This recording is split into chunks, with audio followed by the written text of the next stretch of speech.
Ya Muhammad, aku telah mendapat berita gembira dari Allah. Meskipun engkau sudah tidak di tengah-tengah mereka, meskipun engkau sudah tidak berada di tengah umatmu, selama umatmu berpegang kepada Quran dan Sunnah, mereka akan selamat dunia sampai di akhirat. Mendengar ini, Rasulullah lalu tersenyum dan berkata, Alhamdulillah, segala puji bagi Allah. Malaikat pencabut nyawa, silakan laksanakan tugasmu. Jibril mundur, majulah malaikat pencabut nyawa melaksanakan tugas dan berkata, Ya Muhammad, maafkan saya, maafkan saya. Saya tidak mampu melakukan ini, tapi ini perintah dari Allah. Lalu Nabi bersabda, laksanakan tugasmu, saya pun sudah siap melakukannya. Keluarlah rohnya Rasulullah perlahan-perlahan meninggalkan telapak kaki Rasulullah. Telapak kaki Rasulullah menggigil naik ke atas betis Rasulullah, naik ke paha Rasulullah sampai ke perut. Bercucuran keringat Rasulullah, keluar keringat Rasulullah di wajah Rasulullah. Malaikat Jibril lalu berpaling. Nabi lalu bersabda, Wahai malaikat Jibril, kenapa engkau palingkan mukamu? Apakah engkau jijik melihatku? Apa engkau jijik melihat wajah saya? Jibril bersabda, Ya Muhammad, ketahuilah demi Allah yang menguasai segala-galanya, tidak aku jijik melihat mukamu ya Muhammad.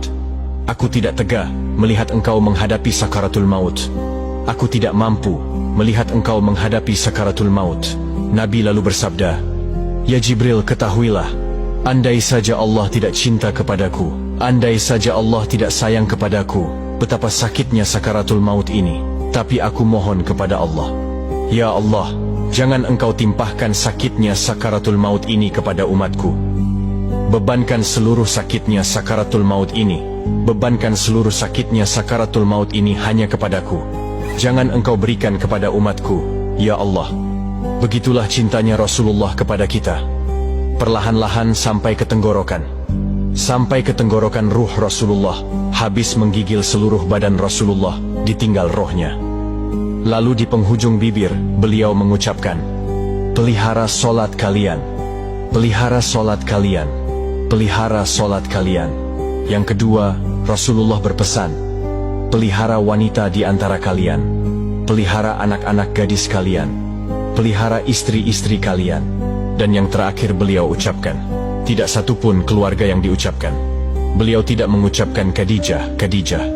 Beliau tidak mengucapkan Aisyah. Beliau tidak mengucapkan Hasan, Husain. Siapa yang diucapkan Rasulullah? Ummati, ummati, ummati. Berangkat Rasulullah untuk selama-lamanya. Hebohlah Mekah, berduka seluruh kota Mekah.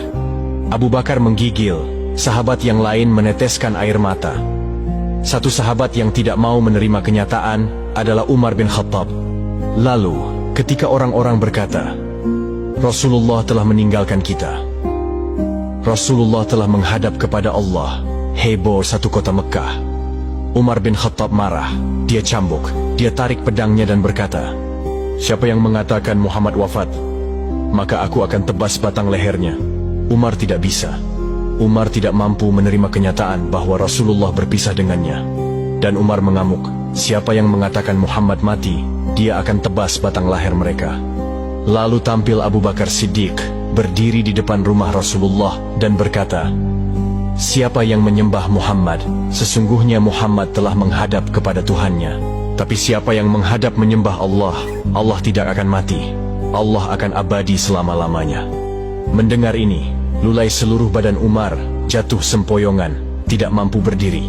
Begitu menyadari Rasulullah telah meninggalkannya, begitulah para sahabat yang mencintai Rasulullah.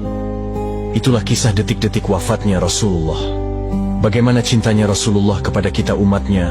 Apakah sebanding dengan kita mencintai Rasulullah? Coba tanyakan hati kita sendiri. Semoga kisah ini bisa kita belajar untuk memperbaiki diri yang lebih baik. Mari perbanyak sholawat kepada baginda Rasulullah Shallallahu Alaihi Wasallam, dan kita bisa mendapatkan syafaatnya.